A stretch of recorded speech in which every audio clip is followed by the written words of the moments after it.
दोस्तों आप लोग देख रहे प्रो बाइंस 1 मिलियन। तो फिर से एक बार स्वागत है प्रो बाइंस 1 मिलियन में। तो जी हाँ दोस्तों, आपसे बता दें कि अपने हिट मशीन खेसारी लाल यादव ने एक पोस्ट किए हैं जो कि दिखाने की कोशिश करेंगे, कुछ नया करने के बीच में लेकर के आ रहे हैं कुछ बड़ी खबर, धमाकेदार और कुछ बड़ी होने वाला है। क्योंकि खेसारी लाल यादव अपने वो फेसबुक आईडी से पोस्ट करते हुए नज़र आ रहे हैं और एक नाम नहीं ब्रांड है दोस्तों। हमेशा एक नए तरीक़े से आप लोगों के बीच नए नए मनोरंजन कराने के लिए तैयार रहते हैं खेसारी लाल यादव। और फिर से भी आ चुके हैं अपने हिट मशीन खेसारी लाल यादव नए तरीके से।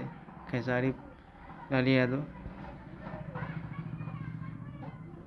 आप लोग का मनोरंजन कराने और निर्गुण धार्मिक गीत भजन, मतलब आप सबके तरीके में खेसारी लाल यादव का इस समय का लिए एक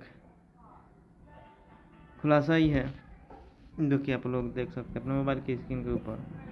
बहुत जल्द आप सबके बीच कुछ नया करने का सोच रहे हैं, देखिए कब तक आने वाला है। बाकी मिलेंगे अगली वीडियो में, जब तक जय हिंद जय भोजपुरी।